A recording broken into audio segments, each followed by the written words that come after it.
Donibane Loitzuneko Kaixo Print dendan eskuz egindako serigrafiak arroparen gainean inprimatzen dituzte. Gaurko saioan atelier horretara sartuko gara, lan hori nola egiten duten hobeki ezagutzeko. Arratsaldeon ikusentzuleok, Aitor Sagarzazu lankideak eramango gaitu bertara, baina gaur beste ekimen bat ere ezagutu behar dugu. Kupela Sagardo etxeak lehen sagardotegi tradizionala ireki baitu Baionan, Resplandi kaian, baina lehenik aktualitatea. Ongi etorri.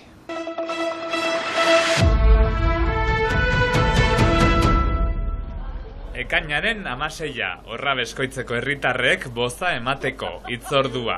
Prefeturak dekretu bidez deitu ditu hauteskundeak, kontseilarien erenak dimisioa eman eta gero, tartean Fabien Aiensa auzapezak berak.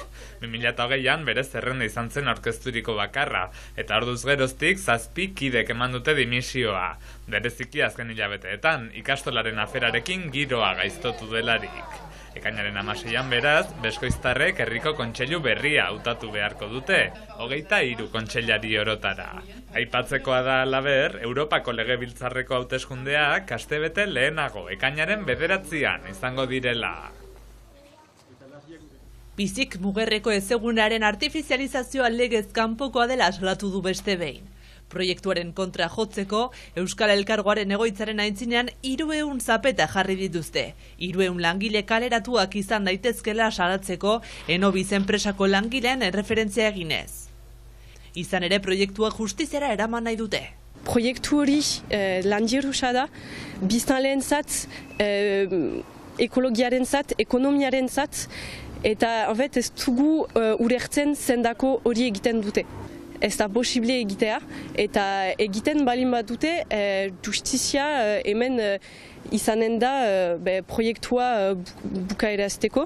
Hasiera batean 12 hektaria horien gainean merkantzia garraio gune Europarra eraiki nahi zuen Euskal Elkargoak. Eta bertan ezarri nahi zituen ere bai Enobiz medikoa material enpresa handitua. Atik atzo bertan Euskal Elkargoak Enobiz enpresarentzat gune berri bat bilatzen duela iragarri du. Agiri baten bidez estatuaren erantzuteko gaitasun eza salatu du Euskal Elkargoak. Hautetxiek proiektuaren atzerapenaren aurrean kezka adierazi dute. Hori dela eta beste aterabideak bilatzea erabaki dute, batez ere proiektu horrek sortzen aldituen 300 lanpostuak ez galtzeko.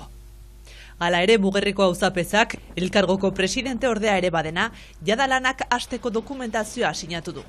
Auzapezak izenbatu du bere papera urtarrilaren 30ean, eta beraz baditu 3 hilabete ikusteko ilegala dela eta bukatzeko papera hori, ez izenpetzeko, baina ez du egin oraino, beraz baditu 8 egun egiteko oraingo. Hala ere bizik beste bilkura bat eskatu dio auzapez eta Elkargoko presidente ordeari balio ekologiko handiko lurra defendatzeko xedez.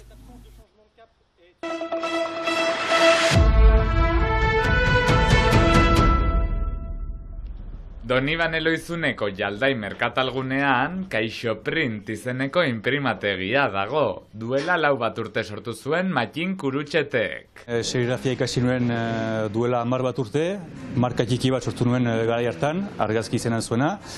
Gero utzi nuen eta duela 4-5 urte hasi nintzen berriz eta enpresa hau sortu nuen. Diseinuaren eta inprimatzaileen munduan teknika ugari erabil daitezke, baina Kaixo Printen autua egin dute eskuz jarduteko. Eskuz egiteak, hori da gure xede nagusia, artisau gisa ikusten garelako, eta ere bada beste aldetik urezko tintak erabiltza.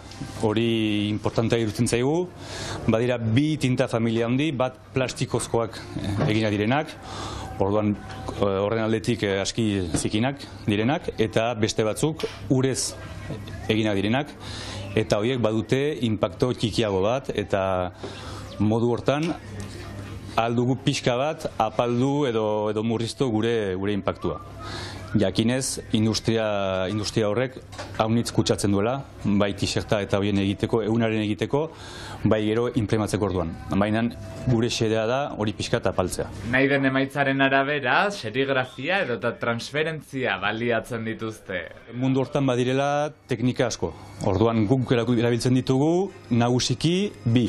serigrafia, eskuz egindako serigrafia, hau da inprimatzeko teknika zaharrena, mendeak dituenak, eta bestalde transferentzia edo transferra, beste teknika oso on bat ere. Teknika horrek badu interes berezi bat, kolore haunitzeko diseinuekin, erreskiago inprimatzea.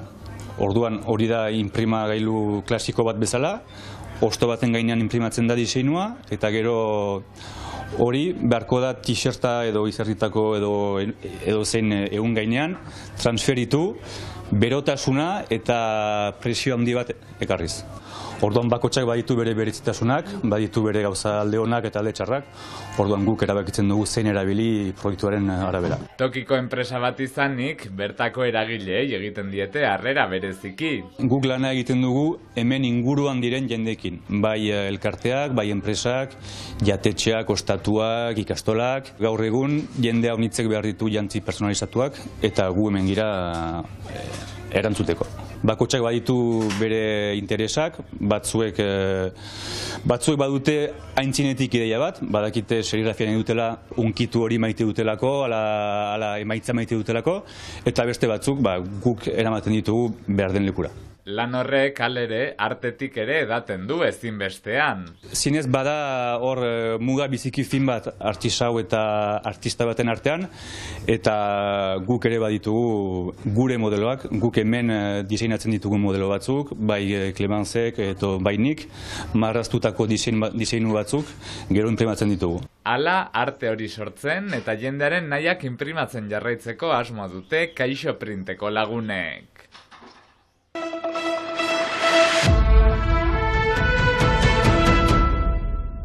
Lehen sagardotegi tradizionala ireki berri du Baionan Kupela Sagardo etxeak 2015ean sortu zen proiektuari jarraipena eman ez horrela. Ezagutu genuen Agustin Etxeberria, 2015ean. Ideia zen sortzea Sagardo marka bat Frantzian saltzeko eta export merkatutan saltzeko. Beraz Agustin Etxeberriarekin landu dugu Sagardo mota bat edo Sagardo errezeta bat, erraiten albain badutola, saltzeko beraz iparralden, Frantzin eta kanpoan.